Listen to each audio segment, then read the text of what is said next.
The question is that the House is now adjourned, and I call the Honourable Member for Flynn. Thank you, Madam Speaker.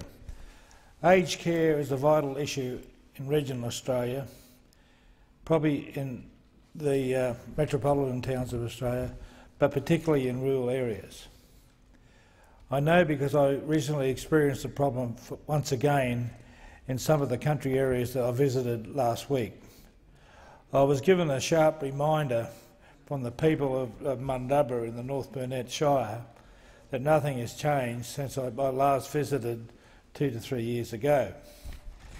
The issue is there is not enough beds in Mundubbera, or in fact the nearby towns like Gayndah, Mundubbera, Idesvale and Biggin, Theodore and Taroom, and I could go on with many other rural country towns that face the same situation. There's not enough beds under roofs to cater for the people who have lived their lives in these country towns and do so want to live in those country towns, close to their families, close to their friends, do not be separated from their husbands or their wives, whatever the case may be. But this is in fact what is happening in these towns. There is simply not enough beds to go around. Whilst they live in a regional aged care surrounds back on the coast, there is beds available back at places in Maryborough and Bundaberg, but this does not extend to the regional areas. And because the people look at the overall situation, we cannot get any beds in these small towns. The Mundubbera Health Centre is a multi-purpose facility, one of the first to be built in Queensland. It caters for acute care as well as initial trial for aged care. There has been a highly successful partnership between the state and the federal government on this account. As a result, more and more were built, including in the towns of Biggin, but they are now being outgrown by the numbers of people wanting these facilities. As we know, we're all growing older, living longer, and this is adding to the problem. There is a rapidly ageing population in this area of North Burnett. The Mundubbera Health Centre is currently operating at maximum capacity. In fact, they're over capacity. There are only 15 places at Mundubbera.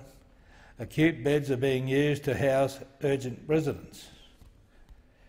This leaves only 3 beds for sick patients who come in for normal hospital care, and the waiting list for nursing care is growing longer.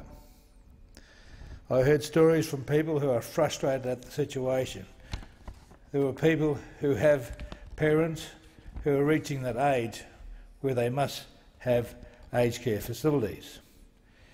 People who have lived their lives in the towns, people who have built legacies in their towns, people who have even worked in the aged care facility as workers, find now that they can't, there's no space for them in the facilities that they have worked in for 30 to 40 years.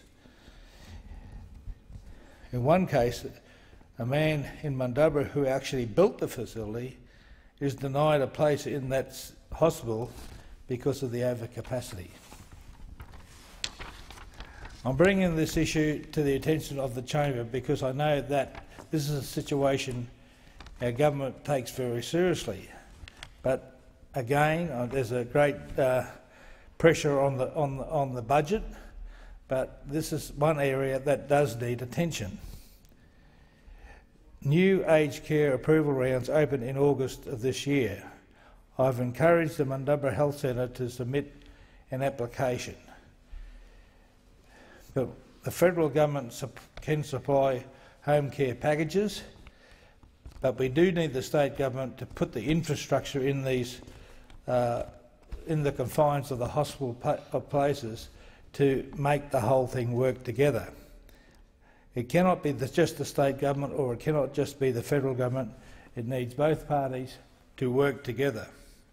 They have to invest more money in these rural and regional centres to make the lives of those people who worked very hard over the years, give them a decent retirement in a place that suits them.